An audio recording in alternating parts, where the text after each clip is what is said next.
minimize there.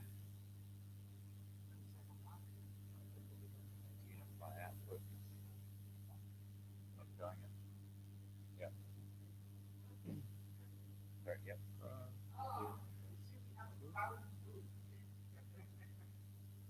Sometimes they need to give us more space. Yep. Cool. Let's try to form here. So that. So we're going to have a short meeting, eh? Sometimes how much people want to. Well, there are things that can cause. Yeah.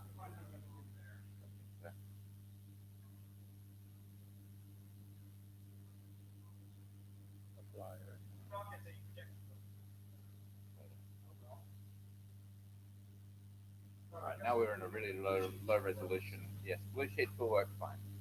Now we're just going to send one of them around. Yes, I've already. Yeah, thank you.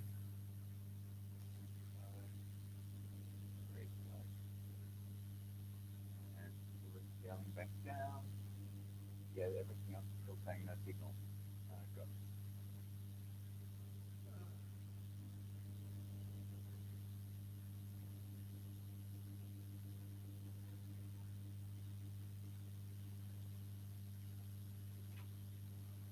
This worked perfectly fine in the other room yesterday. Let's try this room. Alright. Unified. There we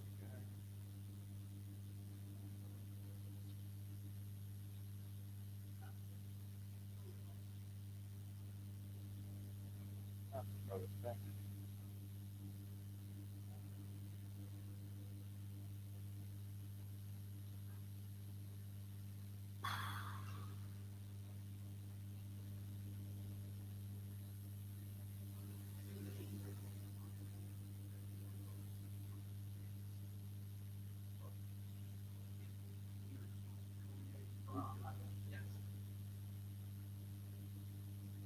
Got with surface with a box and then see it to there.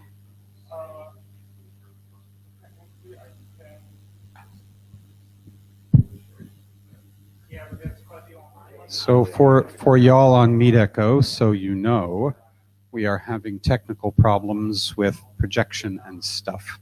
So we'll be a bit. We'll let you know. Yeah. Also, so you know, you on Meet Echo outnumber us in the room, actually. Not if we count Alexei, but let's not count Alexei because he's No, we don't. the We AD. count him.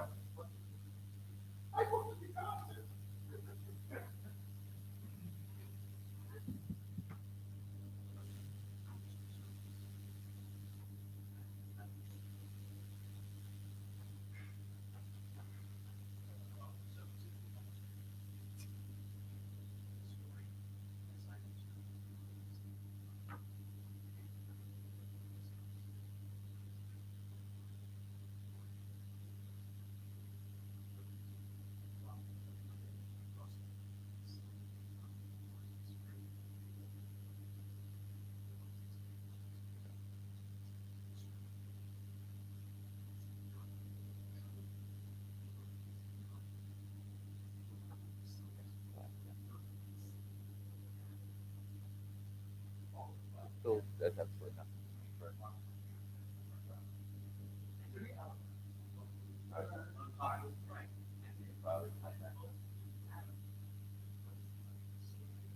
Spare HDMI cable here. Yeah. Are there other inputs on the problem to go to? Oh, okay. Yep.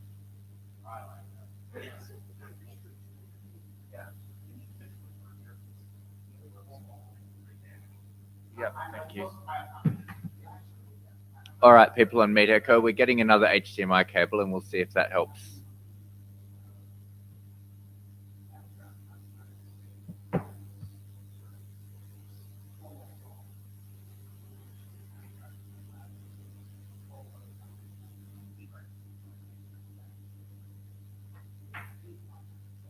You're putting it back in front. Cool.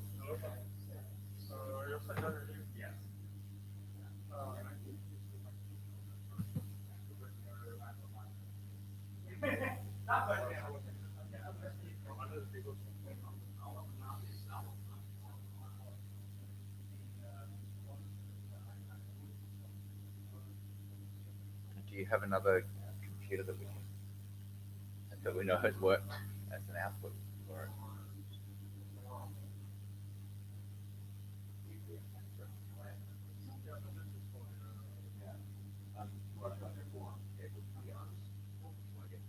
There, we can see.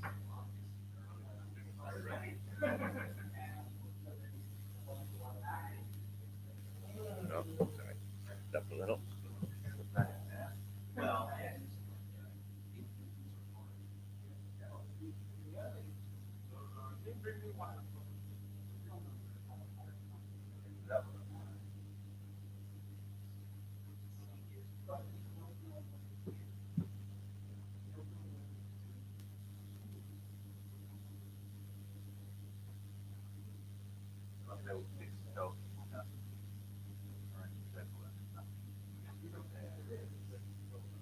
There's something in the box.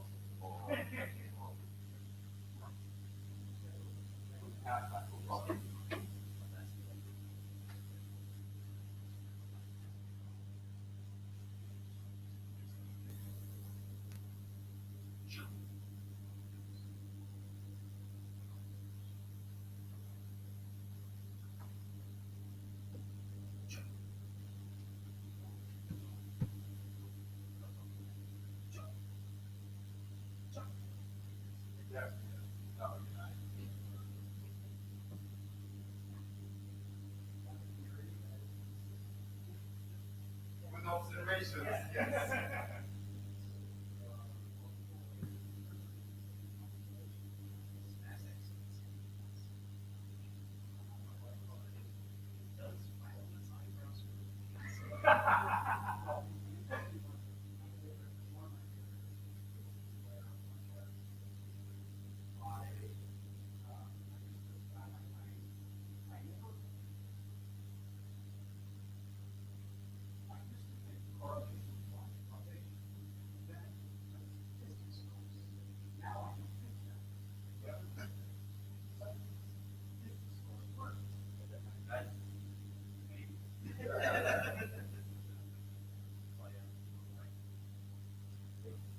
So we pulled the cable. I meant to see if it was the cable or the printer.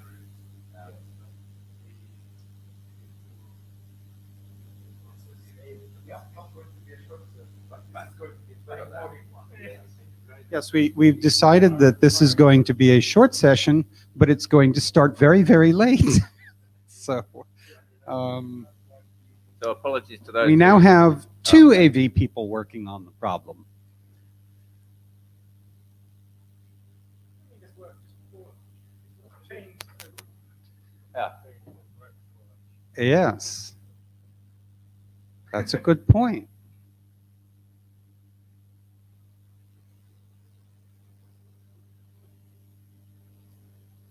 We could just get everyone to bring up the slides on their own laptops to follow along. It may actually be an option at some point quite soon.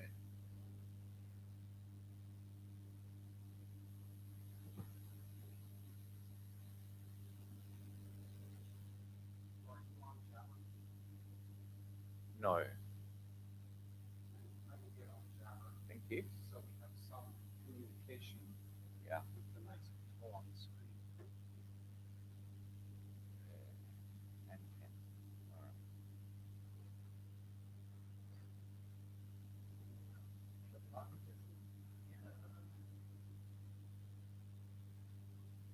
right. Three. We now have three AV people working on the problem. All right.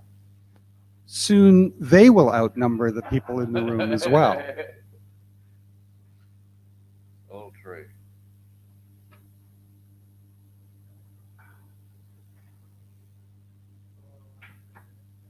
All right. No.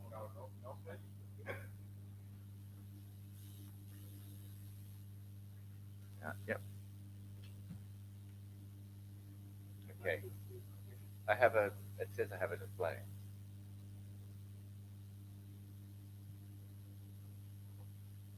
It even lets me mouse off into it.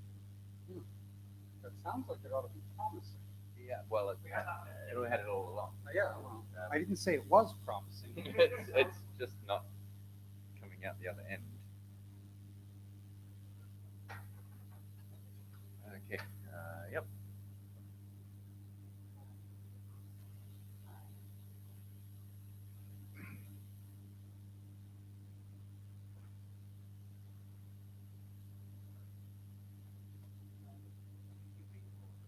I think your laptop destroyed it. You know, it sent it some HDMI signal that made it decide not to pass anything through ever again. Yeah.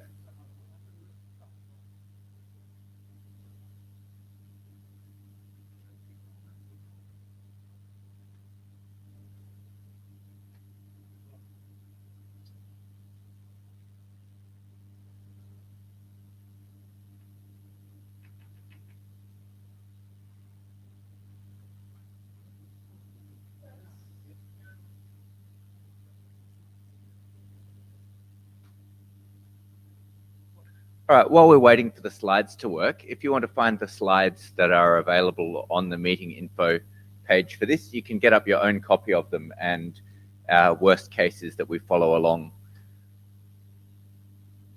Yep, I just asked on Jabber if anyone does not have access to them.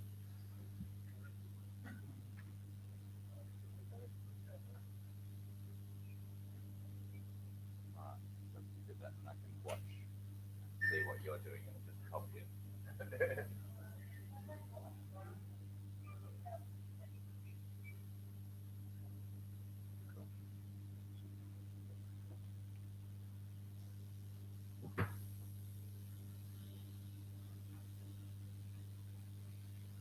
Aha.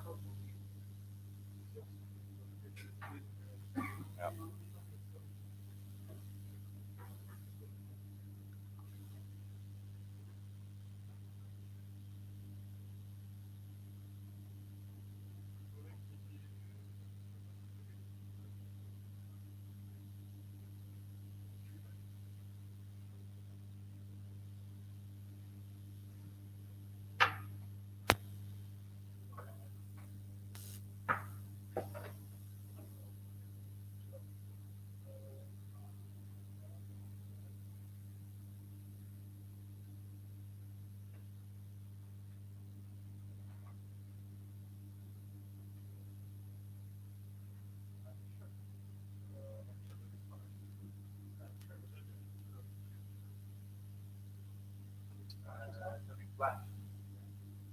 Ah, there we go.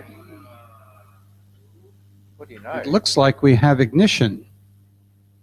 Now, will it work with this? Well, it would be ideal if we can. No, I plugged it to a different. If we can.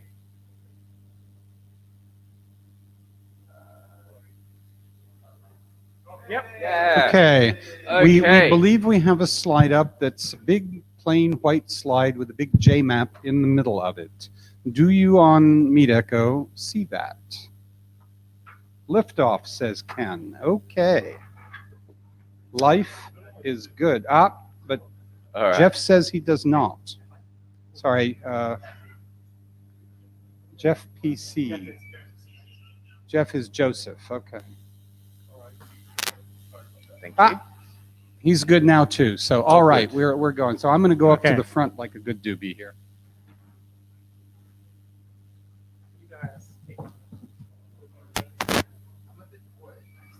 All right, this is cutting in and out, so let's be careful not to touch Neil's laptop. Yes, we're back again. Okay, fingers crossed.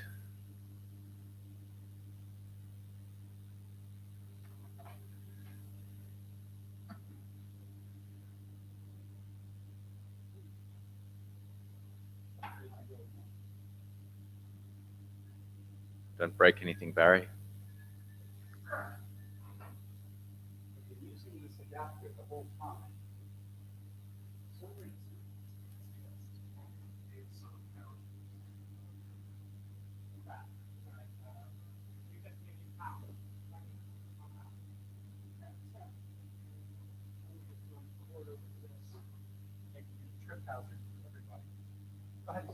All right, everybody, welcome to the slightly delayed by about 15 minutes JMAP session at IETF 100.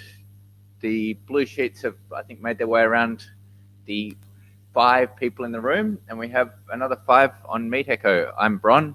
Barry is arriving at the table as well. The note well should be appearing on your screen right about now. If you can't see it, there's plenty of places to find it. And let's get on with the agenda.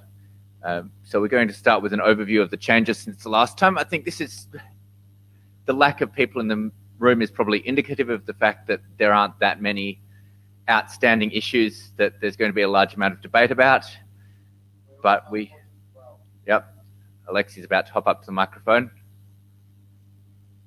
I'm creating, excuses. There is also DO working group running in parallel and SOG, which is like the worst possible combination ever. So the first question is, how the hell did that happen? Well, SOG is, SOG and DO should not overlap because DO is security related. DO and it's us, more DNS related. Wow. Yes, but it's HTTPS. DO and us shouldn't overlap. I mean, this was just that doesn't matter. Right? We shouldn't go on about it. Right.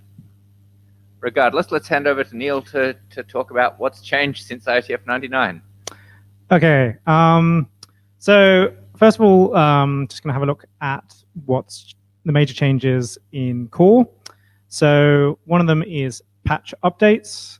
Updates have always been a patch and that you didn't have to send all of the properties of an object. You just had to send the ones that changed, but you did have to send the whole value of the top level of, property.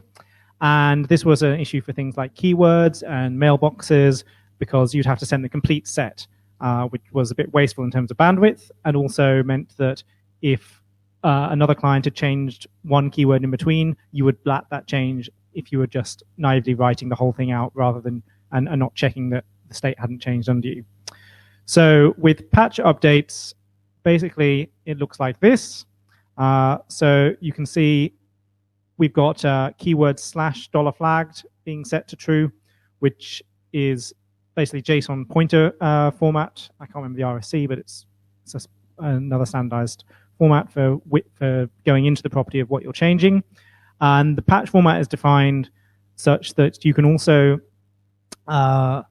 you can include just the whole object and the top level properties if you want, or you can include the detailed minimal patches, and the server processes it the same way either way. And that's pretty much all there is to say about that, but just pause for a moment to see if there's any comments.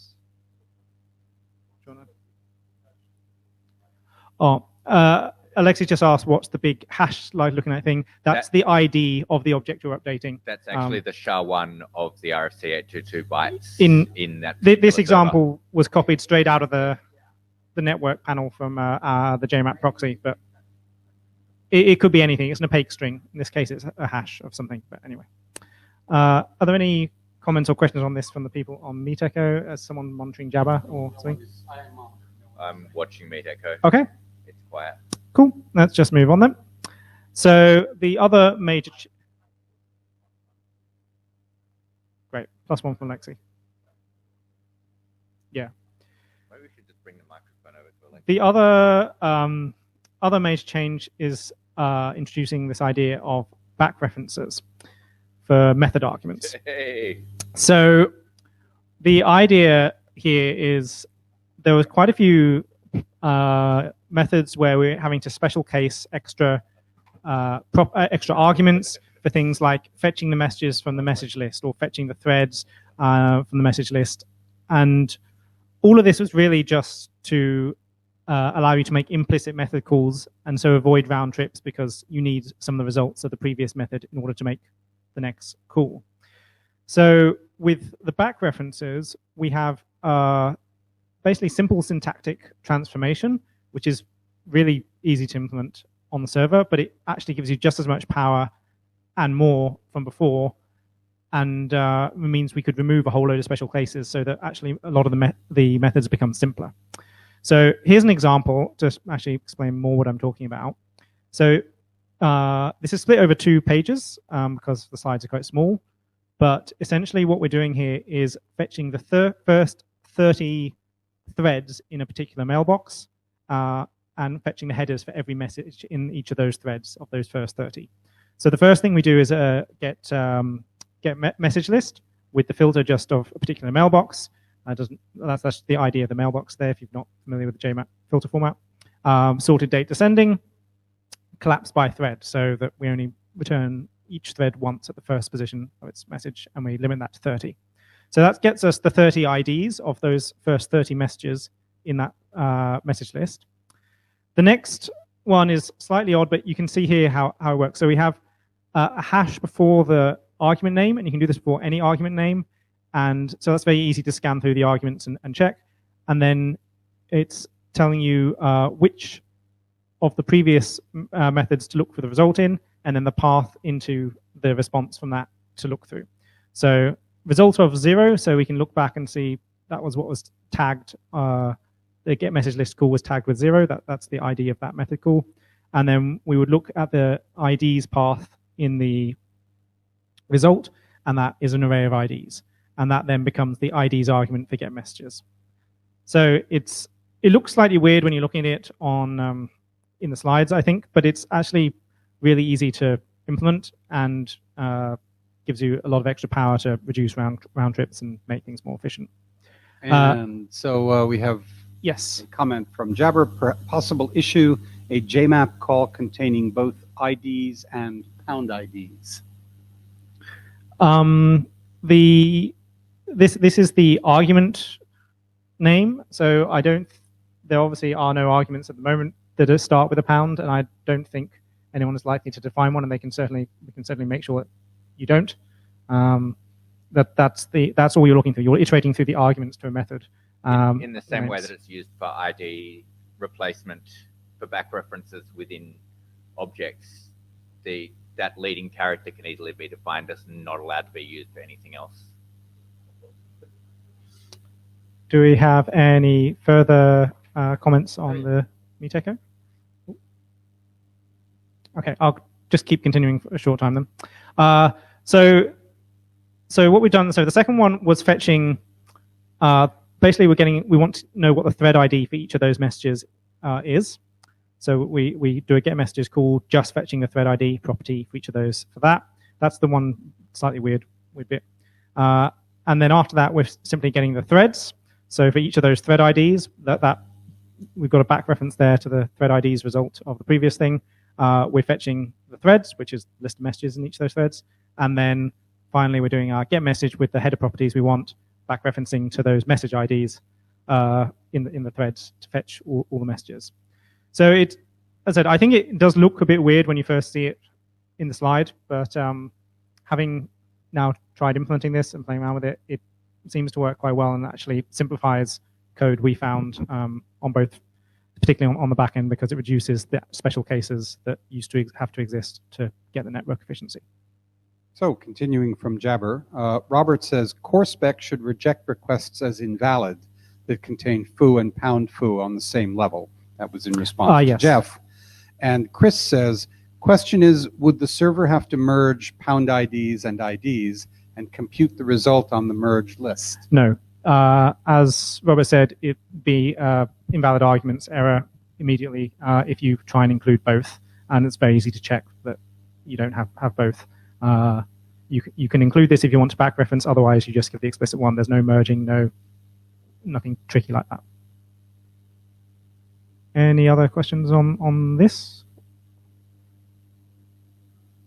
Doesn't look like it. Cool. I'll interrupt you if somebody perks up. Okay, great. Cool. Well, let's move on. The remaining overview stuff of what's changed since Prague. Push support.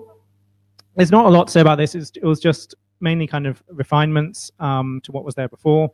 Referencing in web encryption support, which is going to be needed if you're going to use this in a browser.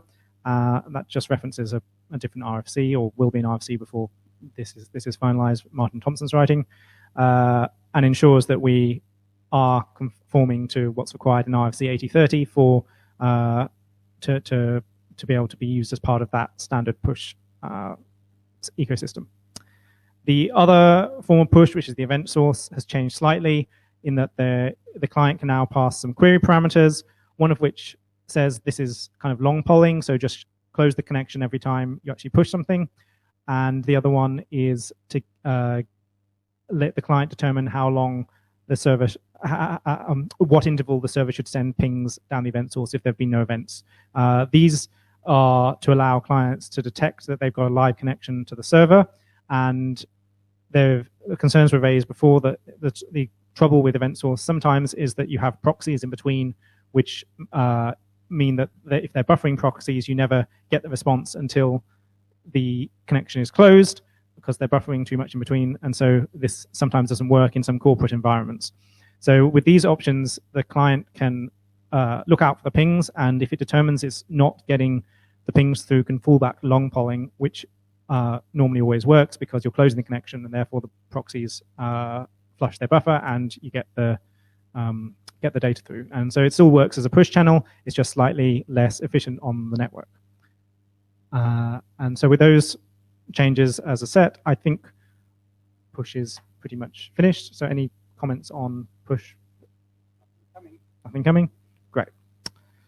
And finally, authentication. This is a big issue we've discussed in a few cases.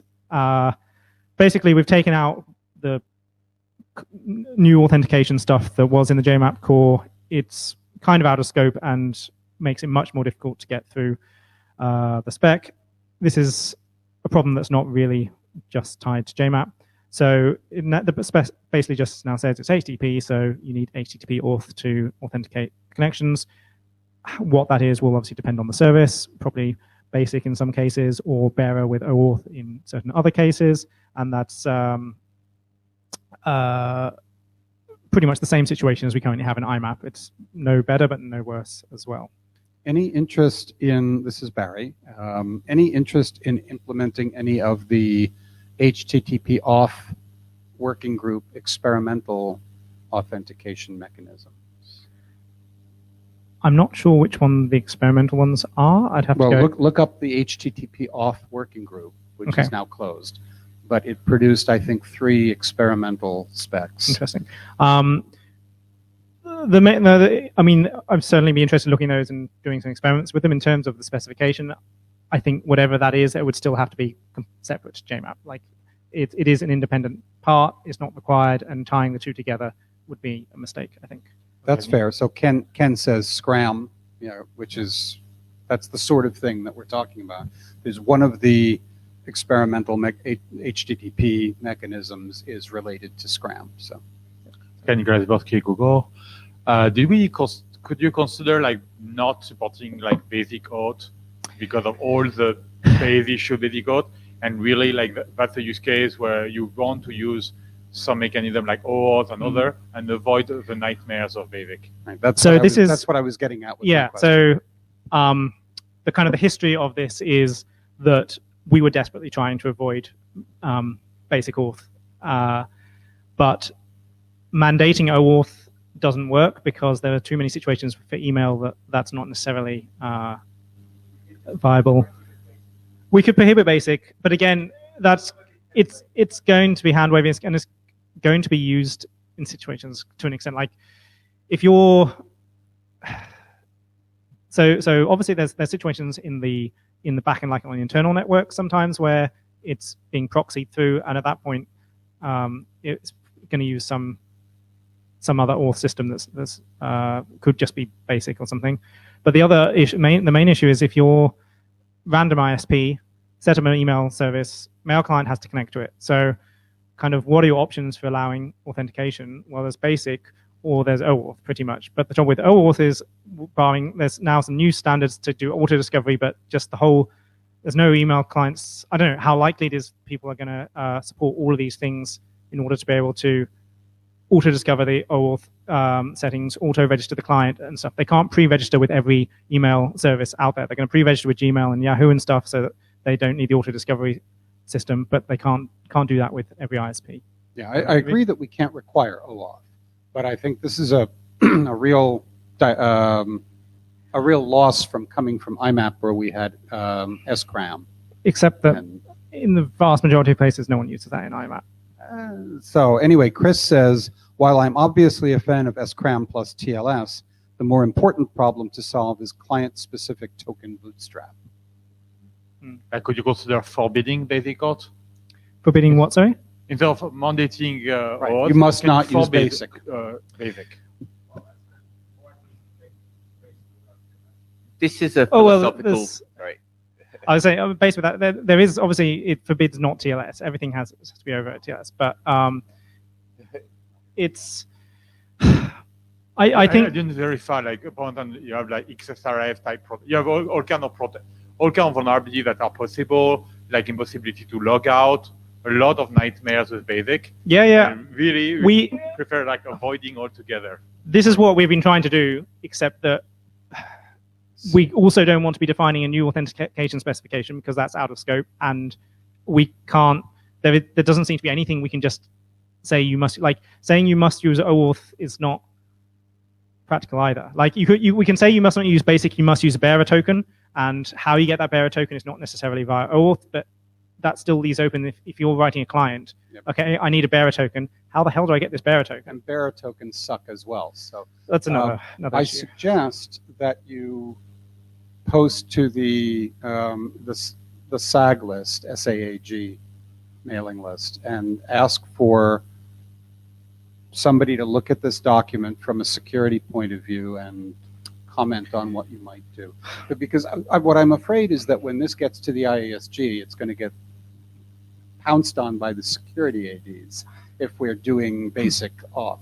I think we probably need some security considerations. Realistically, so there was a recent document from Mile, which is, again, it's sort of ATOM pub-based HTTP protocol. It doesn't talk, it hand-waved about authentication as well. It sort of said, out of scope. So the alternative then is, could we just drop HTTP entirely and say that you must use this over HTTPS? Oh, sorry, no, it's already must be over HTTPS. Oh, okay. But that's a side issue.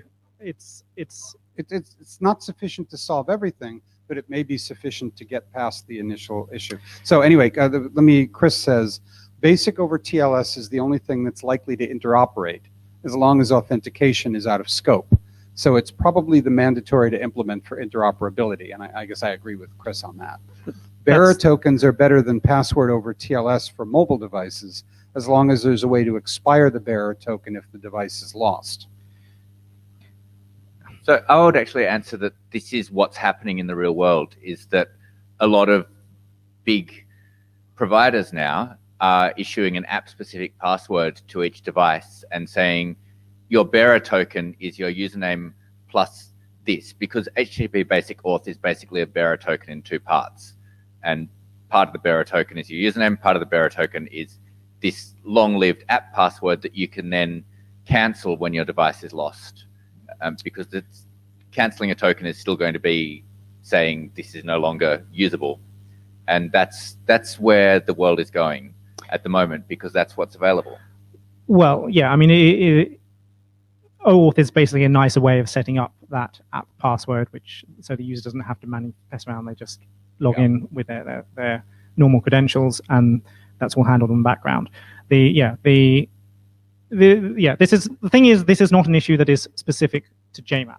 It is an issue with any HTTP API, and so the solution, I don't know, is I don't think that we can solve this just within this working group. I think, unless anyone objects, I'm going to request an early sector review on it, so that while we're finishing up the document, we can get any comments from the security area about it. Sure, that's fine. I certainly think certainly the security considerations section will need a strong bit about basic, but I think the trouble is that if we forbid it, we are basically removing the only real interoperable option for a lot of ISPs. Please take a stab at writing out the security considerations as a priority. Yeah. When you're done with that, I'll ask the security directorate for an early review. Sure. There's already quite a few in there. I'll add the basic bit in. Yeah. Okay. So those are the main changes since last time. So let's look through the remaining issues. There's not actually too many kind of real substantial issues to go. We're hoping to get most of these resolved by March and the next IETF in London, and then hopefully we can actually do interop testing at the hackathon and IETF London as well beforehand if people have got fairly complete implementations of a fairly finished spec.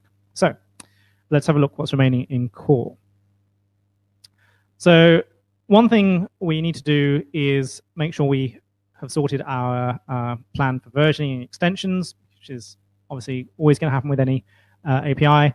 And my rough plan for this looks a bit like this. So at the moment, your method calls are an array, which is what you post to the API. We'll wrap that array in a top-level object, which lets us add various kind of metadata properties, if you like, to the whole request. Chris Newman, I know, has raised ideas of adding extensions on this in the future for things like you must commit the whole thing atomically or things like that. But for now, the main thing is that we can add a using property, which behaves a lot like Civ. It's an opt-in to specifications. You have to opt in as a client to everything you wish to use. If you don't opt in, the server behaves as though it doesn't support it, which gives you fairly decent, like IMAP enable or Civ. The server advertises which specs it supports in the capabilities object, which is fetched at the beginning with your basically information about the session. Once you have some kind of authentication token, however that is, you can fetch this object that has information about which endpoints to hit for the resources and the capabilities of the server. And the capabilities object basically is a key of the spec name, or preferably, I think, a URL to the specification itself, so that if you're just trying to see what a server supports, you see something you don't recognize, you can just follow the link and find out about the spec, which would be quite nice. And then the value of that in the capabilities object is an object with various information about that spec. So, for example, for the mail spec, the capabilities object includes things like max mailboxes and stuff like that. So that's the general plan. It's not too complicated. I think it's based on existing solutions that work, and it gives you a way to move forward while not breaking old clients, which is the main thing you want. Any objections or alternative proposals or ideas on that? General shrugging in the room for those in Meet Echo. Yeah, I think we've discussed this a few times before, and I think this actually seems to be... Doesn't this assume that URLs are stable forever, says Jeff? No, not at all. I mean, the capabilities, if your capability name is a URL, yeah. The thing is that so the specification will define its capability name, which doesn't have to be a URL. I'm just suggesting it would be nice if they are. And for things like RFCs, you can have a canonical URL, I think, which is, sure, forever's a long time, but can be reasonably stable.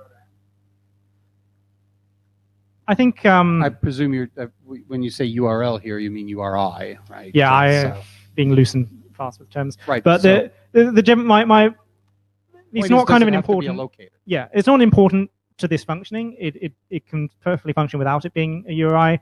It's just, I think that would be nice if that's a suggested thing for future extensions, because then it helps people, developers who are like examining a new server, if they come across something they don't recognize, to find the documentation on that of what the server can do.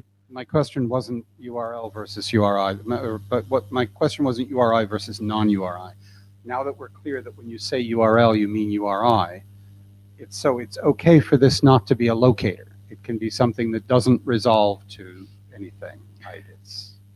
So a URN. Yes, standard ones can be URNs and can be actually allocated in IETF namespace, which is quite common for lots of protocols.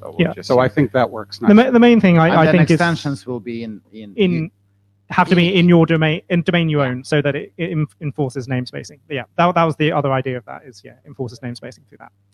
Okay. Good. Okay, and this is really kind of the only other thing in core. I think core is looking fairly good now.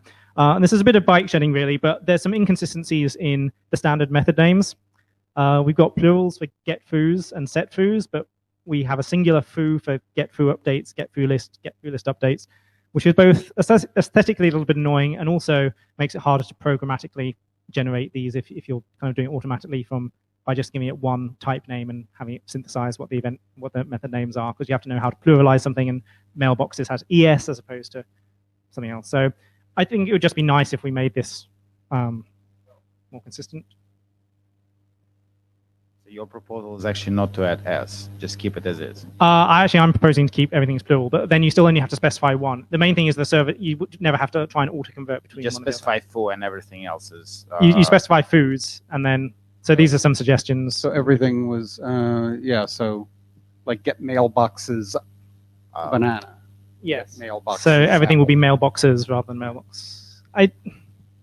Even more shrug, but whatever. We could try and go all singular. It's arbitrary. I just think it makes sense to make it consistent and to have and to not require two forms of the same type name. Does anyone object to letting Neil figure it out and accept what he comes up with? Sold. Great. This is bike shedding at its best. We can whiz past the important bits. There's a very similar quick naming bike shedding issue on email. We're on to the mail spec now, which is simply that it's been proposed we rename the message object to email because there's some confusion around the fact that you have an ID on the message object, and that's a JMAP ID and not the RFC 5322 message ID and with terminology. So that's just avoids that confusion because then it becomes email ID and stuff. Yeah. So great. Move on from the bike shedding stuff. This is the main issue, I think, still to resolve. And so this is hopefully what we can hash out here and on the mailing list between now and March, which is the message format in JSON of the RFC 5322.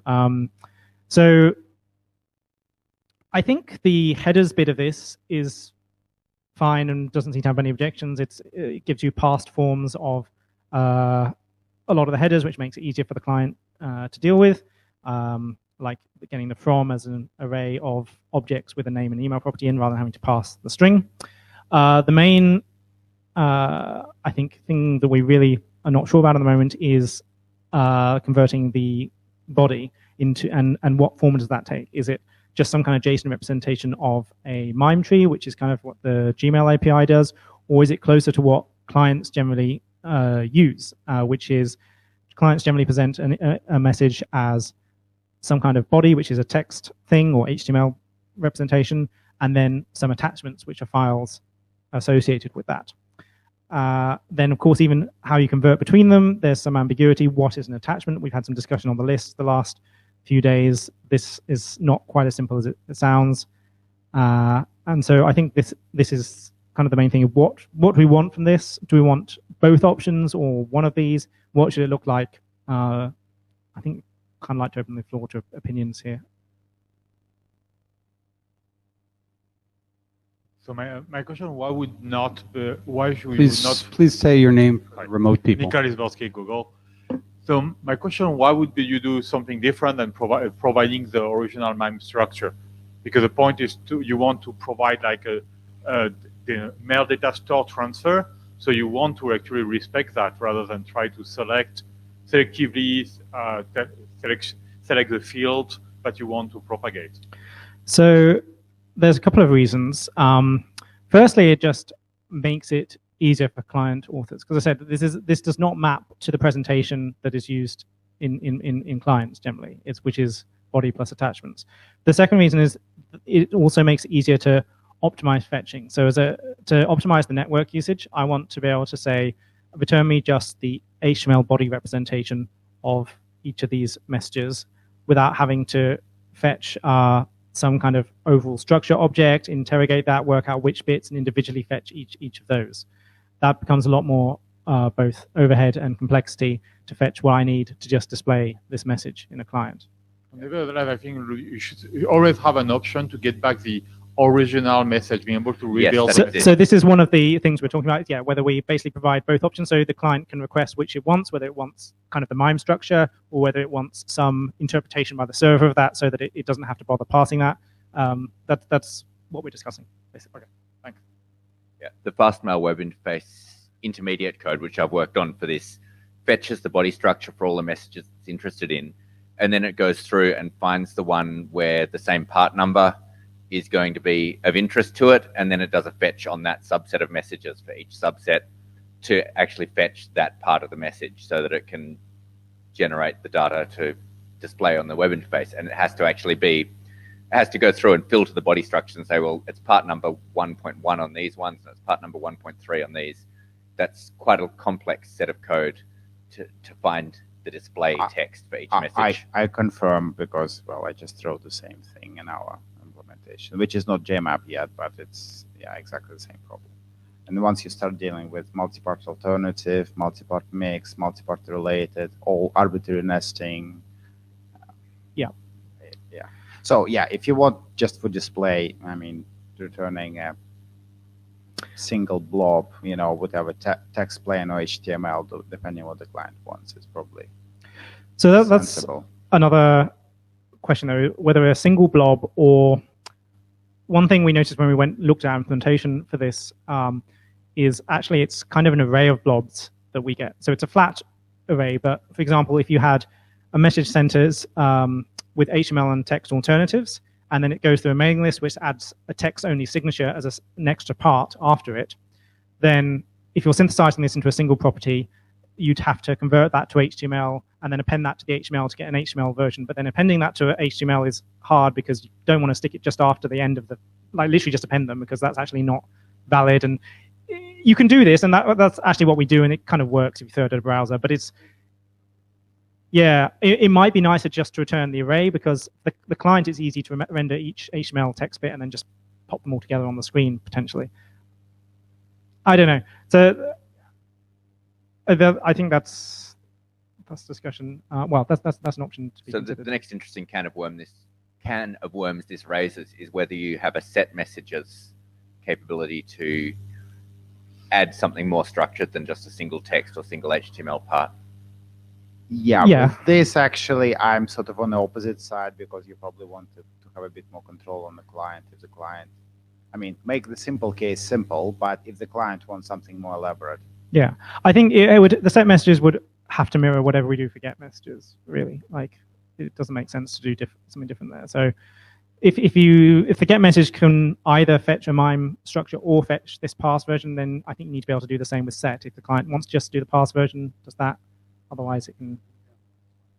Oh, sorry, I hit the. Sorry. We both went through it at the same time. Okay. Any comments from the online people on this? Silence.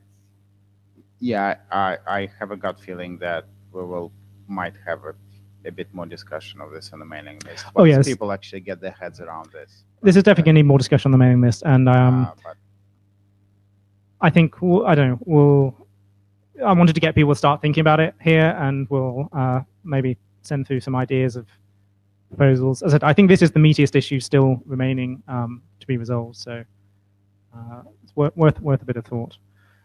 The other thing that's come up, kind of related to this, although in some ways differently, is wanting to be able to fetch partial body. So suppose you had your HTML body where the server's magically worked out a single text HTML thing to represent the body, but that HTML thing could be 3 megs of text. And as a client, you only want to fetch maybe 100 kilobytes up front, especially on a constrained environment, so that you're not wasting it. And then only if the user says, yeah, I want to see the whole thing, do you bother fetching the rest. So we don't have a way of representing that at the moment in JMAP. And so whether that's part of something custom for message, or whether that becomes part of core in some way, of some custom thing of return me for string, I'm not sure about that. It seems fairly limited in use case, but yeah. That's probably one of the more useful features of IMAP, actually. So yeah, I suspect, yeah. I don't know if they can hear you. I can't hear you. I suspect it's partial fetch is one of the more useful features of IMAP, so we probably need to do that. So the other Neil says, every client I've worked on wants a pair of HTML attachments to actually display the message content at the UI layer. So somebody has to solve the problem at some point in the pipeline. And it's better, in my opinion, if the server can, so things like search and message body display are consistent. Chris says, the structure I prefer is main inline blob or array of inline blobs plus array of attachments. But the array of attachments has an optional IMAP style MIME part number. This allows conversion between flat attachment view and MIME hierarchy. Jeff says, but that makes the server responsible for some of the presentation decisions, presuming he's going back to Neil's comment, which is, in my opinion, not a server problem. Neil says that's a fair perspective too, but it does impact consistency with search. Mm. I think I tend to agree on attachments numbering. If you want any structure, we probably should use IMAP, number. That would be probably the easiest way of doing it. So does that mean you agree with Chris? I agree with Chris, I think. And clients who don't want to use it, they will just ignore it. So. Right. Okay. So in the case, I think it's a really hard problem if you have both the server and the client trying to decide which MIME part to show. On the other hand, in particular, you have to deal with also inline attachments like CID type attachment, whether you want them or not. In the case of partial body fetch, you get something even a bigger problem. You may cut off HTML in the middle, and cut off HTML in the middle can have drastic different behavior. In particular, you may have something like server that perform some kind of abuse detection, but if the URL is cut exactly at 20 kilobytes, this actually can be a good vector for abuse, to have something different showing up in the mailbox. So yeah, that's a good point. So if you start to cut things up, try to do your own job, you have to think everything again. Yeah, I think it's a good point. There is certainly security issues that can result from chopping HTML at arbitrary points, and I don't think it's not easy for a server to chop it off and manipulate it such to guarantee it's safe in that respect. On the other hand, I mean, the client is still going to make sure it's not running scripts or anything like that. But yeah, it's definitely a step of sanitization that must absolutely happen on the client. Mm. But things like URLs, I agree. If you knew where it was going to be chopped, you could change the URL that was coming through. That's a legitimate concern. Yeah. Yeah, it's actually partial might be even more interesting for attachments, especially if you sort of do progressive. Attachments at the moment with current format, you just get the blob ID reference, and then you download the blob using standard HTTP, so you can chop that off wherever you want as a client. Just use HTTP partial. Or range or whatever method you want. It's only really for stuff coming over the API, which is mainly your text body or HTML body that you might want to be able to chop off in some other way. Someone on MeetEcho tell me on Jabber if you can hear Alexei, because in the room he's not coming through the speakers very well, but he might be coming to you. Jeff says, another option, return IMAP style structure, but the server tags certain parts as body and others as attachments. And the MUA can assemble all body parts for displaying. And Jabber says they can hear you fine, so don't worry about it. That's an interesting idea. It might be one of the options we offer. The main tricky bit, I think that makes it very hard to optimize your network usage, which is one of the things that we've been trying to make happen, because you don't want to download all of the alternative parts if you're only going to display one. I mean, that's quite a lot of wasteful overhead, especially with large messages. Right. But if you only get kind of just the outline structure, you then have to make successive requests once you've decided which ones you want to fetch that data. So you end up with more round trips. So it's a trade-off. I know. Yeah, and we're back at the IMAP case of having to, I guess, at least with get messages, you can specify a different.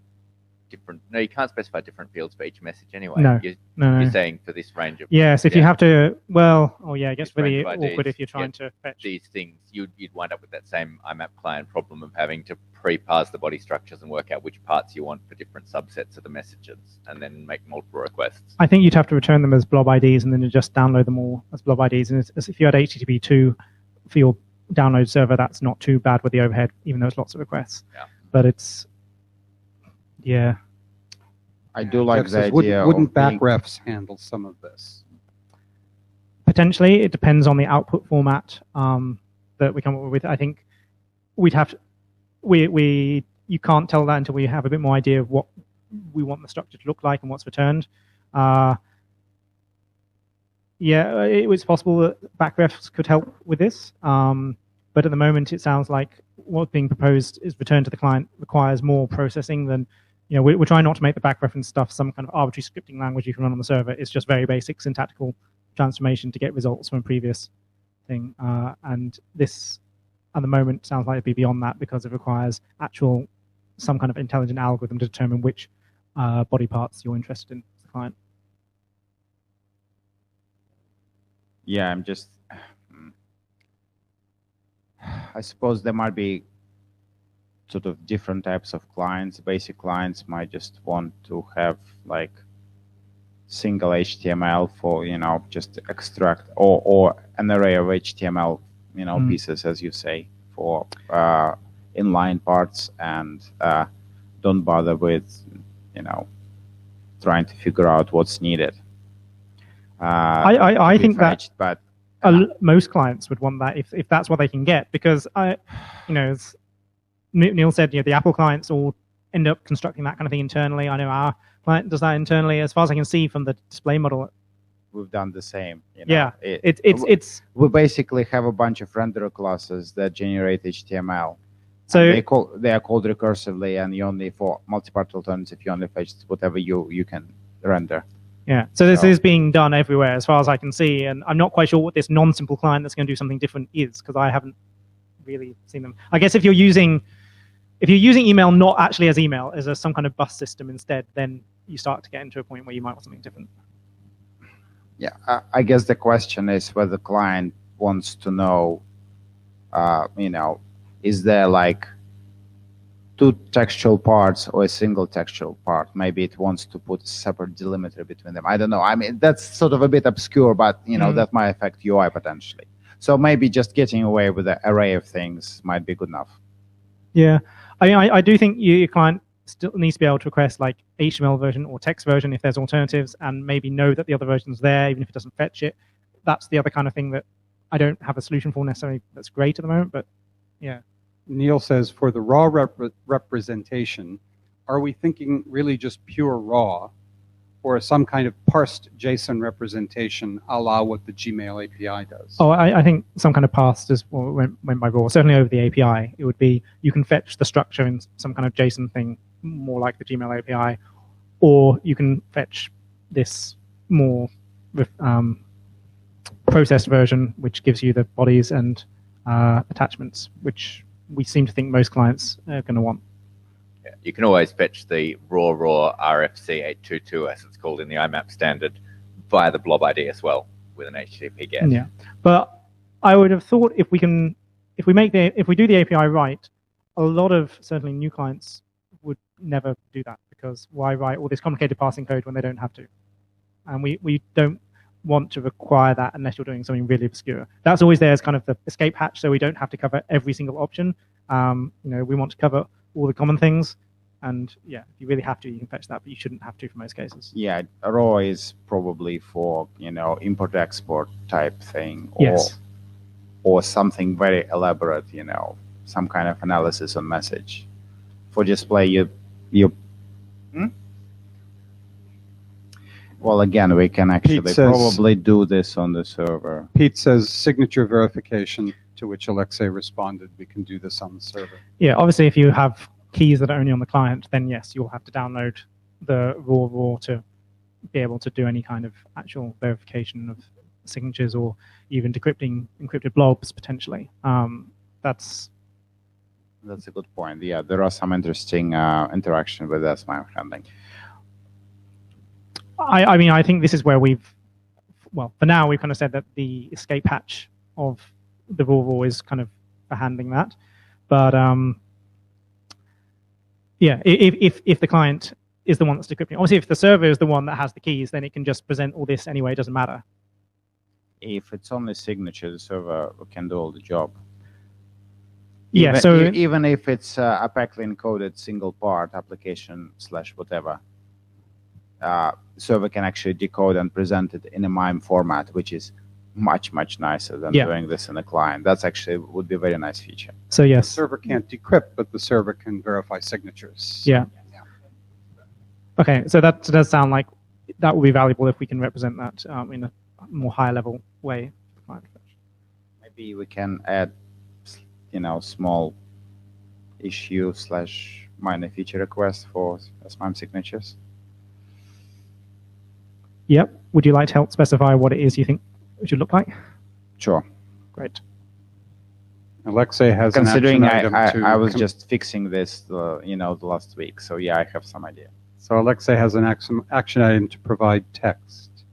Neil says, I agree. It would be very nice to have both formats for, quote, full MIME access.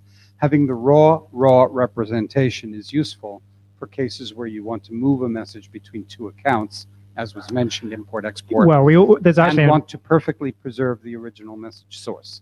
Yeah. I mean, yes, if the two accounts on different servers, yes, then you would need that. I mean, if they're two accounts you have access to via the same JMAP API, there's a method just to copy them over without having to download and upload it again. But yes, that's true. So yeah, I think this is going to be, yeah, you're always going to need access to that for those kind of cases, but as far as possible, we would prefer you not to need it. Okay.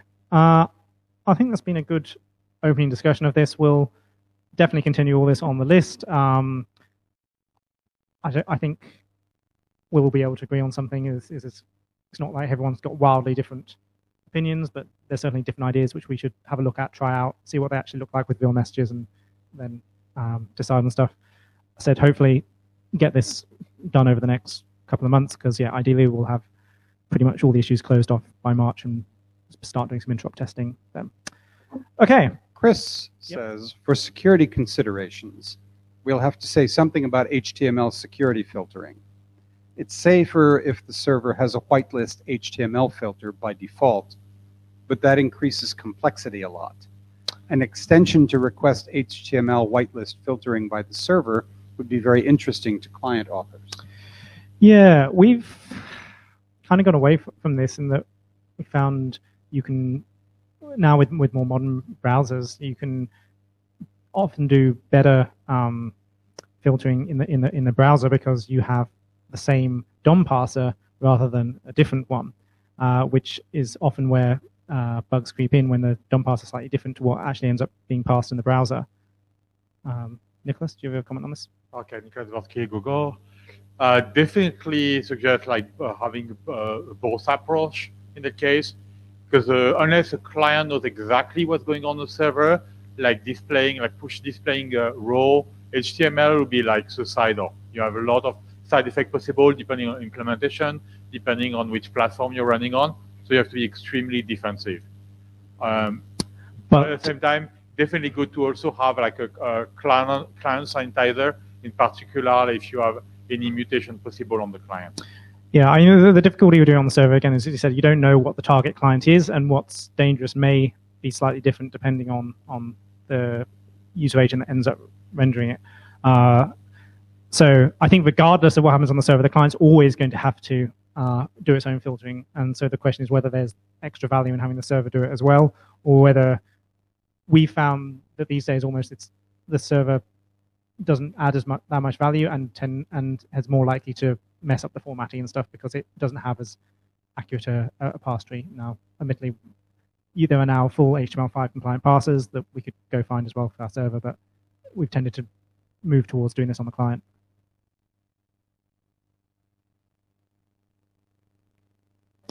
Okay. But it's a good point. We should probably still maybe discuss a bit further whether we want that as an option, but it's tricky because, again, you certainly couldn't specify a particular algorithm the server would have to use, and the client can't rely on it 100% because of that anyway. So there's a question of how much you'd win if you're writing an arbitrary client and arbitrary server, I think, with that.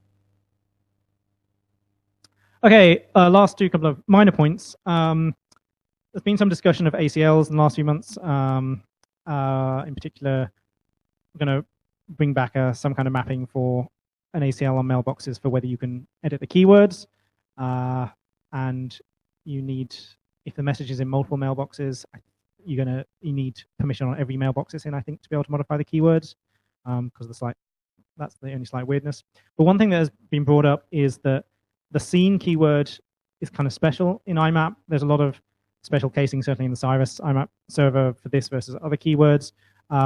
It's included in this computed count on the mailboxes object as unread threads and unread messages, which is actually kind of flipping the behavior because everything treats stuff as unread rather than read. It's also included an account in IMAP. You can request the count of unseen messages as a status item. Yep. And there's obviously a different ACL for it in IMAP as well. So kind of there are two questions that kind of raised for this. Firstly, do we want to keep a separate ACL for this in JMAP2 or just merge it with single ACL for all keywords? The second question comes from that. If it's a separate ACL, does it actually make more sense to take this out of keywords and map it as a separate isUnread property on the message object? Because that means your ACL affects one particular property rather than kind of various sub-bit of that. And also just because it seems to be quite special in various other ways, maybe it's special enough that we take it out of keywords. I think one of the downsides of this is it does mean there will have to be more duplication of things like the message list filter and search, where you have things like is all in thread. The all in thread has keyword, some in thread has keyword. You're going to need to mirror that with all in thread is unread, some in thread is unread, etc. So that is a little bit of kind of duplicative stuff that ends up there. But any opinions on this? Alexei, as far as ACL, slight preference for keeping parity with IMAP ACL spec. Okay. For people who implemented it, just makes it slightly easier. But of course, your specific server can always bundles writes. So if you're writing one from scratch, you probably don't want to have them separate anyway. So you just, or not, you know. Yeah. Okay, so slight preference for at least having the separate ACL.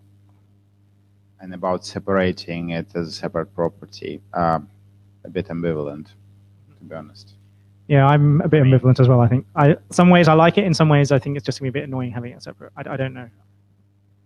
Well, the only issue is if you are not allowed to see keywords, you don't want that to prevent you from knowing whether a message is seen or not. And that's the concern. But the ACL is about writing it, not about seeing it, I think. Well, so the other way around then, if you can't set keywords, does that mean... Yeah, there's a reason it was separated in IMAP, so that you can view a message and have the scene flag set without being able to, do the other keywords. So it's... Sure, but you could enforce that on the server where you try and set the keywords property. If you try and change anything other than scene, it gets rejected if you don't have that ACL, and vice versa. It doesn't need to be a separate property to have it as a separate ACL. It's just maybe that'd be nicer in terms of how it maps. Okay, I see what you're saying. Yeah. Any the people online got opinions on this, or is this another kind of just ambivalent pick something issue? Can you remind me of somewhat related? Do we have deleted flag? No, there's no deleted flag. I'm in favor of it being a separate property. It's Bron here. Largely because I think it's simpler, harder to get wrong. This will affect search. Yes. Is it a problem? It will affect search in that you need to... Well, you will have to special case searching for seen unseen flag as opposed to just... I'm asking, I'm not sure it's a big deal, but just sort of pointing out that it will. Well, I mean, and the main thing is, it makes the mapping from IMAP slightly more complicated, I guess, because you're mapping a keyword to a specific property rather than just mapping them straight to the keywords property. But it's not. It's only one special case. If there were even two is already slightly more annoying, but if just one, it's just about bearable. And Chris says it was separated in IMAP because of the idea of reading net news via IMAP with .newsrc, to which I responded, do we think that's still an important use case? To which he didn't respond, but he said, I concur with Alexei with slight preference for separate ACL, no preference on same or separate property. Okay. Basically the same as me. Yeah. I can tell you that in the JMAP proxy, which is pretty dumb and does no smart stuff about keywords, I still keep the isUnread as a separate database column field because I need to be able to count on it to get the counts. So it's actually duplicated storage at the moment because I want to be able to generate the keywords property just by dumping a blob. But I still have to keep a separate copy of it for counting on because it is the one counted flag, counted keyword as well that we have in the spec. But but count everything, says Alexei. But going back to going back to Chris's point about the reason that we had it separate was to actually prevent you from setting scene flags in certain cases. If we don't have that need anymore, if we don't have that use case, maybe the whole thing goes away by saying the scene flag is not covered by ACLs. Well, it becomes merged with the single ACL for all keywords. No, what I'm saying is separate from that, that the scene flag is not... So there's no ACL that affects the scene. No you can ACL always set that the scene right. one regardless of keywords. If we have no use case anymore that wants to prevent you from setting scene flags when you look at the message. Is there a use case that wants to do that but not prevent you from I'm not sure. other keywords? I don't know. So in this RSI map implementation, scene is per user, optionally shared, but defaults to per user, whereas all the other keywords are shared. There's certainly a use case for allowing people to have some of their own per user data stored about things without being able to change it for everybody in any case where you share information. Yeah, and there are some mail stores where you're only allowed to set scene and no other flags. Okay, I think it does sound like we probably want separate ACLs. There seems to be a slight majority opinion on that. Seems not huge amounts either way on whether it should be a separate property or not. I'll think about it a bit, write it up for the list maybe, and we'll see if there's any final comments on the list, and then make a decision one way or the other. Sound good? Okay. Cool. And then I think this is the final thing. Again, this has mainly been discussed on the list. What happens when you destroy mailboxes if it had messages in it? So the original spec basically said this was an error and just rejected destroying the mailbox, which is the kind of more JMAP thing because it requires all of the changes to be explicit, so the client always knows what has changed, whereas this is kind of implicit. But it is pretty useful to be able to destroy a mailbox and just remove it from all the messages. So the suggestion was we add an extra argument just for set mailboxes, where we can say if this was the last mailbox this was in, you need to either move it to this mailbox, you can say that, or you might be able to, or you can just say delete the message as well. That's the main concerns that have since been raised is that if you just omit this argument at the moment, that's the same as null, which is the same as delete the messages, and maybe that's a too risky default. Maybe if you omit it, it should be an error to try and destroy the mailbox without messages if you don't explicitly say I want to delete them. Or I think I don't know. I find it to be a reasonable default. Just delete mailbox with all messages in it. If you want to ask, you need to ask the user in the UI before you issue the command. Right. So but once you decide to do it, you want to do it. You don't want to do it like 50 commands to actually achieve the same thing. Right, and that was what I was going to say. The thing is, it's not like the user is going to be typing in a command that says delete the mailbox. The user is going to use a UI to do it. Yeah, probably. Right. Well, anyone who does that deserve what they get. The user is going to use a UI, and the UI can decide whether it wants to prompt the user to worry about the messages or not. So I don't think there needs to be any special incantation. If you delete a mailbox, you delete a mailbox. So, Barry, you're just clarify, you don't think we need any extra argument at all? It's just, if you want to move them out of the mailbox first, the client needs to do that and then delete the mailbox. Otherwise... The spec says that the spec should say when you delete a mailbox, any messages in it are deleted. If the client needs that behavior to be different, the client needs to deal with that on its side. To be honest, I don't mind the extra parameter. I think I'm more concerned about the default. Mm-hmm. But what is the value of the extra parameter? Well, if you want to move all orphan messages to another mailbox, I don't know. But the point is that the client knows whether there are messages there or not. So what is the value of making the client put a parameter on or not when the client can deal with moving the messages or not if it wants to? I have an answer to this. You could have a mailbox with 1 million messages in it, and you don't know how many of them are also in other mailboxes, because a message can have multiple mailboxes. And then when you delete the whole million messages, you're not actually deleting a million messages. You're taking that mailbox ID off 900,000 messages and you're deleting 100,000 because they didn't happen to have a reference somewhere else. At least with if in state, you can make sure that you don't delete a message that you never knew was there. But you still wind up deleting messages because they didn't have a reference in another mailbox. Okay, maybe I misunderstand what we're talking about here then. So this is if this flag is not set, then it will still delete the mailbox and get rid of the messages in it as long as none of them are actually being deleted. No, okay. So when you destroy a mailbox, you remove that mailbox from well, one option is you remove that mailbox from every message that used to be in it. Right. Except that if the message was only in that mailbox, that is destroying the message as well. I understand. And so the extra argument was meant to be, if this is the only mailbox it was in, then move it to this mailbox rather than destroying it. Otherwise, it's fine because it's already in something else. So it's I sort guess of, I don't object to that. I'm not. yeah. So it's sort of like you moved it from inbox to another folder, and you want to return everything to inbox on delete. So I can live with that.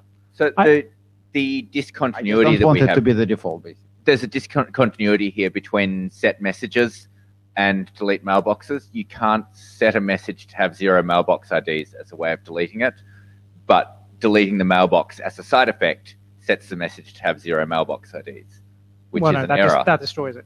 Which destroys it. But Yeah, we don't destroy messages by removing all their mailbox IDs. So it's a different way of destroying a message. I don't think it matters. I'm not sure it matters that much, to be honest. So, okay. I guess, yes, kind of poll of people online and in the room, would anyone actually use this argument on last reference move to, or if the default behavior was it destroyed the message if that was the only mailbox it was in and that was the only behavior you got, would that be fine? Neil says, my 2 cents, delete a mailbox deletes the messages, unless they're also in another mailbox. So he doesn't see the need for that. Doesn't see the need for the parameter, which is how I feel, but I don't object to having it. I can find all the messages that are only in this mailbox and no other with a single search command, right? Yes. Okay. So that's probably, yeah. I mean, if you really want the behavior you want, you can add an extra command. So I'm a bit ambivalent. I can live with extra flag, right? But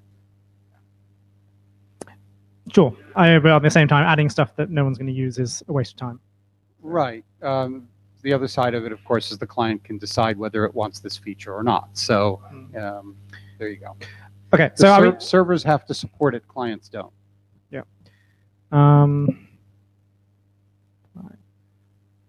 Okay. So it doesn't seem to be anyone that here. So I think it was someone from Linagora that was concerned that the default deleted messages, but it doesn't sound like anyone else is concerned. So I'd say that's probably still rough consensus. That's fine. I'll do a final call on the list with, again, summary of that. But I'm leaning towards maybe just omitting the whole argument, as if no one's going to use it, what's the point? Chris says, I think a reference to the trash folder is an interesting value for that parameter. That's exactly what Pete was thinking. Pete now comes up to the microphone. He has a voice. Pete Resnick. If I'm implementing trash as a UI element, if I delete a message from a single mailbox, even if it belongs to multiple mailboxes, does that UI-wise make a copy in the trash or not? What am I exposing to the user? Am I exposing multiple mailbox existence, or is it multiple messages that happen to all point to the same message? So IMAP is a very odd thing with implementing a client-side trash folder. And JMAP doesn't change that. There's still, if you have not retrieved the message to the client, you can't put it in a client-side trash folder. Well, the Right. So any reasonable IMAP implementation is going to have a server-side trash folder for Right. that reason. So if I've got a server-side trash folder yes, and a message in multiple mailboxes, not the trash folder, Yep. and I go into one mailbox Yep. and I delete the message, Yep. what is the user experience supposed to be like? What am I exposing to so the protocol? this would depend on your client, but I would expect it, if it's actually labeled delete, I would expect it basically to remove it from that mailbox and add it to the trash. But it's also in the other mailboxes, and if you empty your trash, it wouldn't delete it from the other mailboxes, it would just remove the trash copy. So the user experience is those are copies, even though by All by their nature- flags are the same, they are the same ID, so yes. So given that, if I delete the mailbox, Mhm. one choice one choice is, that's the problem. One choice is to say to delete the mailbox is to remove this mailbox from the messages and add trash to them. Right? That would be one way to implement, and then I don't have to worry about this move it on last reference, because if the user sees that as deleting this mailbox deletes all these messages, maybe they all move to the Well, trash. I mean, the client can obviously do that beforehand. It can make sure it moves everything out to the trash before That's it right. deletes it. The, Yes. the operation becomes a add trash to all these messages, remove this mailbox from all these messages. That's what delete the mailbox is. And the Well- only issue with that is if you have a limited size trash folder, then you can wind up flushing your trash with messages that Mhm. you didn't really need to trash. There's some stuff from Jabber. Robert says, wouldn't an on last reference move to imply an account global lock on all messages for this operation? Sorry, meant for all messages within at least this mailbox. Well, And then there's something else, but I'll wait for. I mean, Alexei says depends whether it's atomic. A single method call, the method calls must be serializable. So potentially, yes, within the method call, you would need to lock the account while you're processing those. And Neil says maybe deleting a mailbox should move the whole mailbox to be a sub mailbox of the trash can.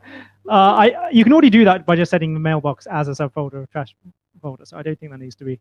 That's different to deleting the mailbox. Okay. Alexei?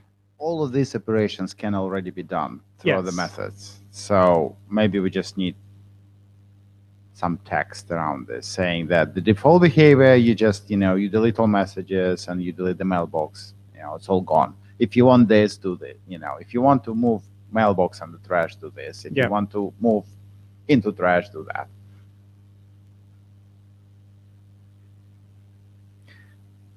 Yep.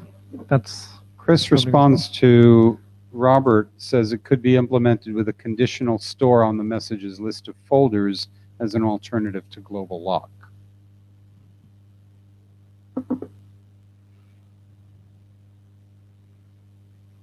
okay. I'll send this around the list once more time, but Pete's got another comment.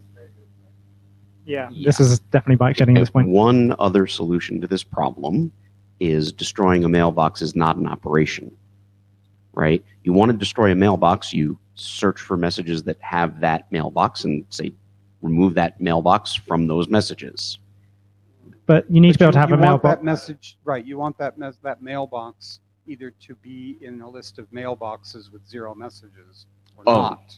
Yeah, Thank you. people definitely have mailboxes with 0 messages in it, and Well, that's right, a part of their workflow. Like they will but have messages yeah, at some people point. do and- keep them yeah. around. yes.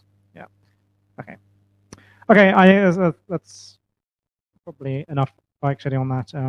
It doesn't seem like it really matters too much either way, based on what was said. So we'll come up with a solution. Hey, Pete, you could have an anti-message, which if you moved into a mailbox, made it -1 and then it removed from the list. Yeah. Okay, I think those are all the specific issues I thought we should discuss. Does anyone have any other particular ones they want to bring up in this session?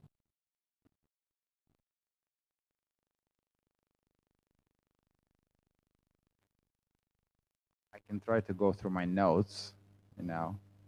Some of your changes, especially about sorting, they hand wave about how we sort. I think that needs to be specified, and we have a collation registry for this, or at least prescribe a default sort order, I think, using Unicode. And there is also, in some places, you say it's case insensitive, and for Unicode, oh my God, you just made John Clancy very, Right. very Well, angry. You need language tagging to do sorts. The Which only is no. what collation does. The case I know. insensitive is only, I believe the only place that's mentioned is in text search, and it's not as a must, it's as a advice for things to try and match, because the search is specifically not. You still need to specify how this is done. No, because the search is specifically not absolutely defined, because the indexing is going to be different, like Gmail's indexing or Fastmail's indexing. No, they're not going to change their I indexing. think you need to specify. We have enough stupid IMAP implementations as it is, and searches. I think it would be nice to recommend that, sensible thing for people to do, and people can improve. We should put in there expected search behavior, realizing that some implementations will do it differently. Yes. But we should have a reasonable expected behavior that's documented. That's kind of what's I mean, documented. that's what happens with there are IMAP implementations that do fuzzy searches even if you don't ask for them and stuff like that.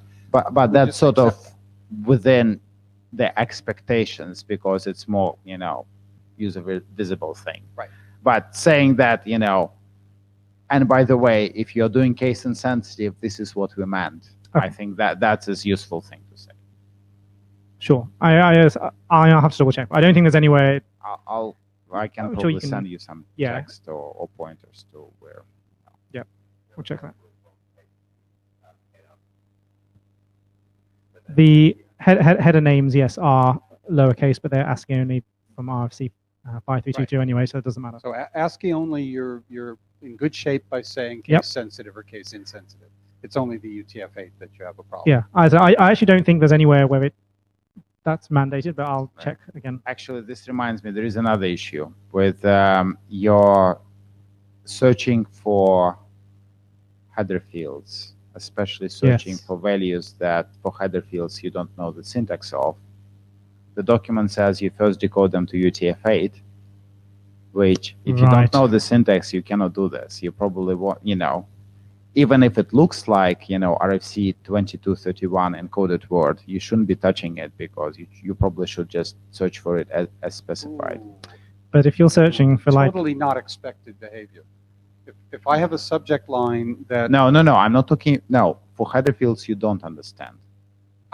This is like, okay, do you have an my example? anti-spam engine Okay. added X dash, anti-spam, not score, but I don't know, keyword or whatever. Mhm. but so if you have the encoding, Right. it's still, I think, expected behavior is still going to be to decode the field. It would be very unexpected. No, My but anti-spam no. engine- Like RFC 2231 is not defined for header field. It's not generic. It doesn't apply generically to all header fields. I understand. It only applies to non-header fields. I understand. So I think But it's like reali- if you want to search for message ID. So realistically, if you had a Russian anti-spam engine that put in an anti-spam message that said in Russian, this is a pile of junk, and you were searching for that, you would expect to find it, not expect to have it fail to find it because you didn't decode the field. Even though it's kind of non-standard behavior, it's still common to encode an arbitrary field. Pete, Yeah, I don't think you let's- should. Yeah. Let's hear Pete's comment. Alexei says, don't mess with stuff you don't understand. So I know there are clients, for a fact, that do 2231 processing over anything they're going to display, Yes. no matter what. That's my point. Now, should that reflect itself in search? I don't know, but clients do that. Clients just go ahead and eat everything. So And I just think that if you don't decode the fields, you get user surprise. No, you typically, if you want to search for a specific, so if there is a fixed small set of fields that we know about, like from, date, subject, to CC, decoding there is absolutely fine because they are well specified, they are structured header fields. Everything you don't know about is unstructured. That's why don't mess with unstructured ones, which is everything else, but as basically. Pete says, it's done. It happens. And it's well defined enough that if you look at one of these fields, you know it's been encoded and you know how to decode it. So well, even putting our heads even in in the sand CIF, and saying, we have actually an extension where you can say, I want to search as specified without decoding, or I want to search for decoded value. So I'm saying that we might need a knob for this. I'll buy that. To control that. I'll buy that. Okay, do you want to raise an issue on GitHub with that? And you have other notes as well, I believe. If you want to.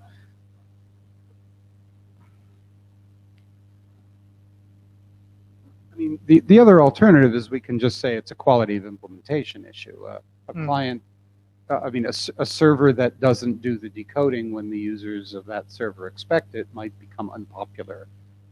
Who knows? But I wouldn't mind having a knob. I think generally, ideally, when you fetch the header, it's going to decode it such that it displays as the user expects it to display. And if you search, it matches what the user saw when they were. If it has a structure you don't understand, if it's not for display, you might fetch it for other reasons because you want to search, I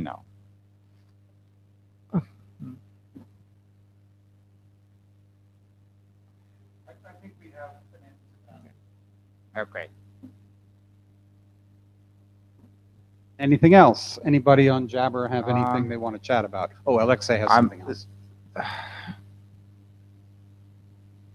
I think we decided that all the JMAP keywords will be starting with $, but in IMAP, it's actually not a requirement. It's not all, but all we're doing is mapping the 4 system keywords from IMAP. Instead of being /scene / stuff, it's $, scene, $.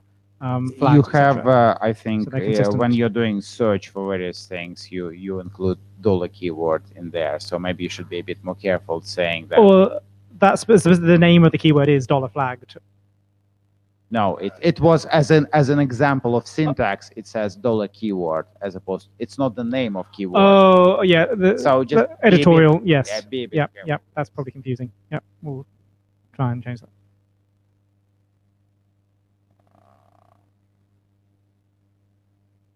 Alexei continues to look at his notes. I think you have a minor thing. I can send it in email. When deciding for message submission, what's the primary, what you are going to put in mail from by default. You assume that sender can have multiple values. I don't think sender can have, only from can have multiple values. Senders can't. I mean, it's sort of the way it's worded. You take the first one even from the sender, but in the sender you can only have one. So I mean, it's a minor thing. The past version of the message. Yeah.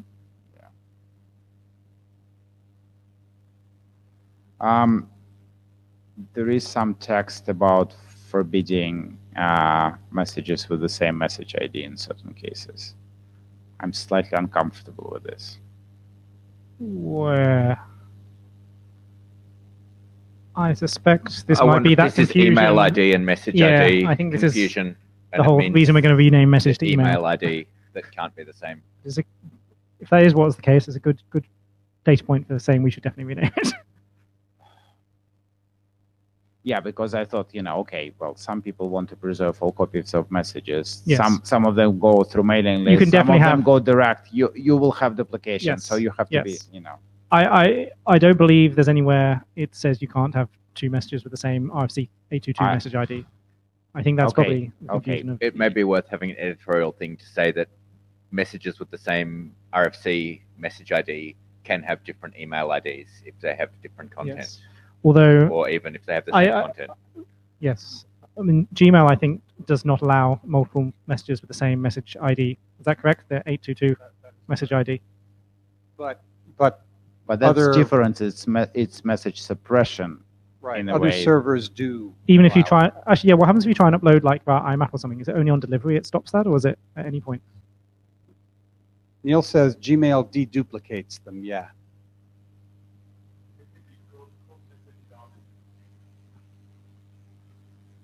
Right.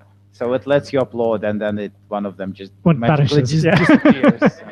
Okay, well, anyway, Okay, the JMAP will certainly not forbid that. We may want to mention that it may forbid that just so Gmail can have a chance of meeting it, or we could just not. I don't know. I would actually recommend. Probably not bother. The email specs already strongly recommend that you don't have duplicate message IDs. I think that's good enough. Well, yes, but as In- Lexi in said, there's reality, the yeah, reality you you cannot- receive stuff via message lists and various other formats which are slightly different and also have the same message ID. I don't think there's anything in JMAP that forbids the server from doing whatever it feels like at any time to your That's message true. sent. So, yes, yeah, if it you don't- decides to delete the other one, then it can still do that. Yeah, that's true. Yeah, That's my point. That we don't need to Yes, tell people yes. what to do. yeah, correct. Yeah, as long as you don't prohibit what people are already doing in a way. I Yes, think that's- absolutely. Yeah. I think that's it. Cool. Says Jeff. What about drafts with missing message IDs? I believe it's already in the spec. The server is meant to generate a message ID if you try and create one without an explicit one set in the headers. So the stored version on the server must always have an 822 message ID.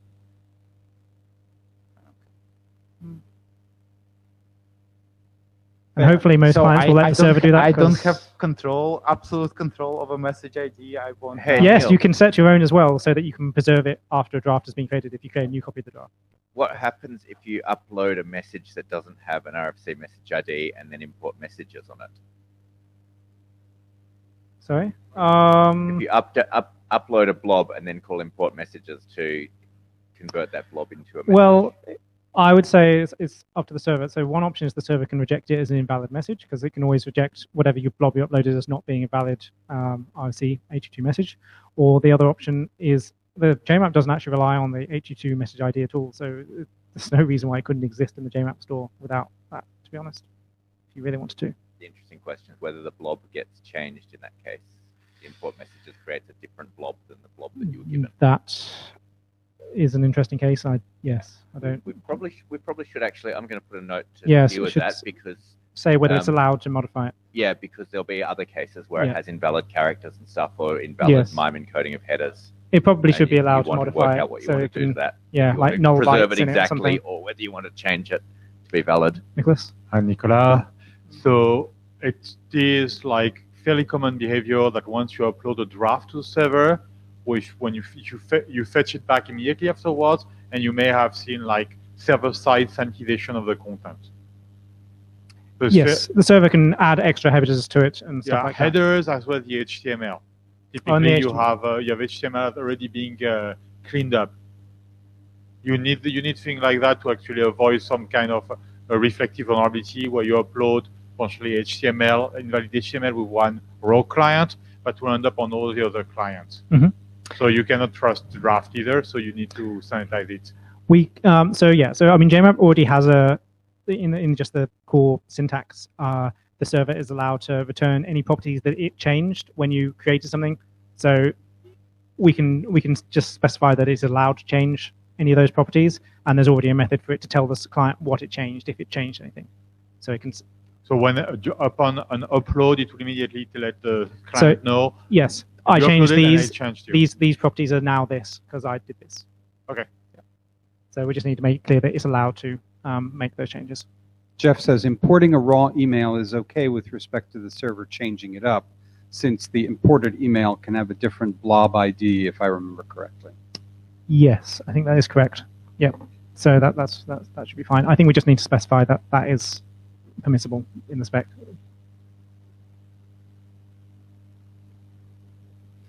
Cool. Any other business finally?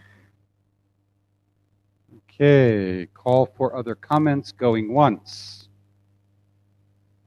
Nope. That didn't take long. Hi, Nicolas again. you have any particular provision in case one of the attachments should no longer being downloadable?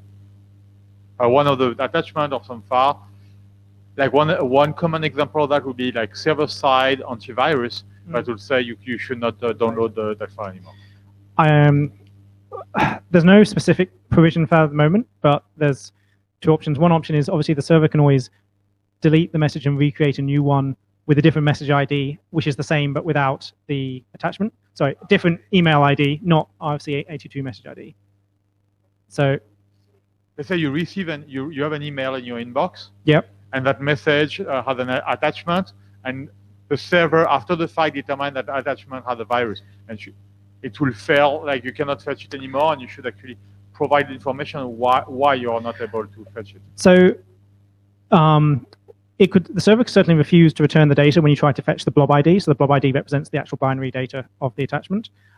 We don't have a specific error response for the server has decided this is dangerous, but we can certainly add that as a response code. Use a standard HTTP. It's a standard HTTP fetch, so I don't know if there's a standard HTTP response for the server's decided not to return this data because of security policy. No, come in. there is. But the other, I guess the other option is, yeah, if you want a way of returning this kind of in the past message format to say this attachment. So you want the attachment to be there so then users know there was an attachment, but just to say we can't get to the data. Meaningful error explaining to the user why that file is not, why you have an error, explaining the error that could be presented to user. So it sounds like it should just be an error if you try and download the binary data then. So an error returned from the blob downloader, essentially. It's not that the server is failing, the server is succeeding. Yeah, I understand. Yeah, refusing concept. you. Yeah, so we can definitely add that, I think, as a policy refused error or something if you try and actually download the binary data. Obviously, if the client downloaded it before the server decided it was bad and it's cached it, there's not much you can do unless the client checks again later. That's where if you'd have to actually modify the message in some way so it got the update. Another point is from earlier description, you suggested like a possibility for the server to decide what the client would see. Like decide like how to basically decide which body part to show. That's something we're discussing at the moment. Yes, is being able to present that. One question came up my mind. That is, what possibility if someone, what provision you have for forcing the client to re-download in case it doesn't have an up-to-date server-decided version. Let's say the server decide like at a further time after you downloaded the body, the modified body, decide to change the content.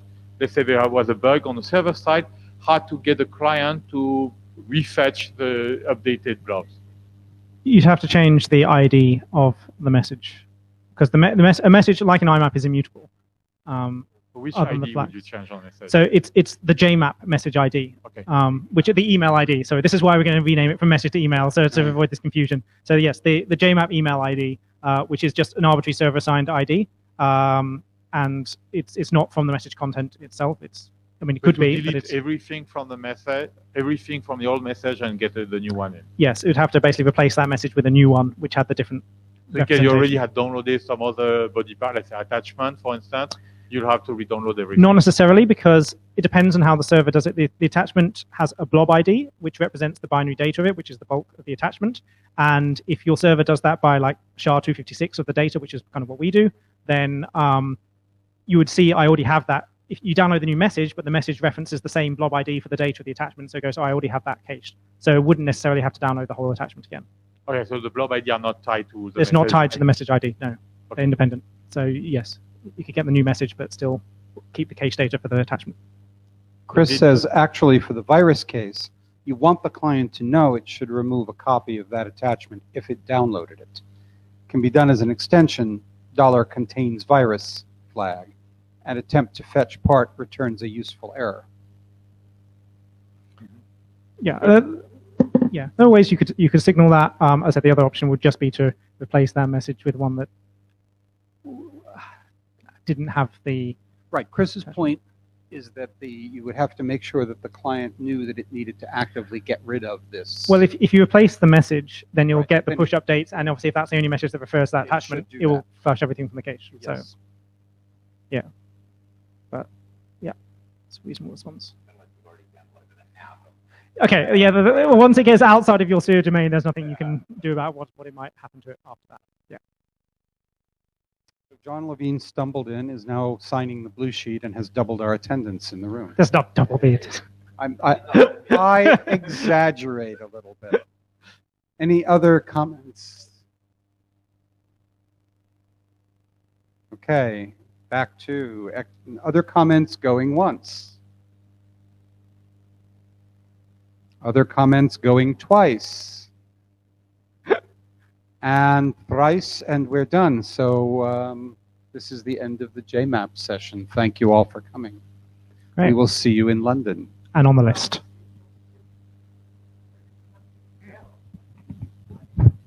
We didn't have many people, but we had the right people. That's right. Exactly. Thank you very much, folks from Meet Echo and Jabber. I know it's an odd time for some of you, so thank you for attending.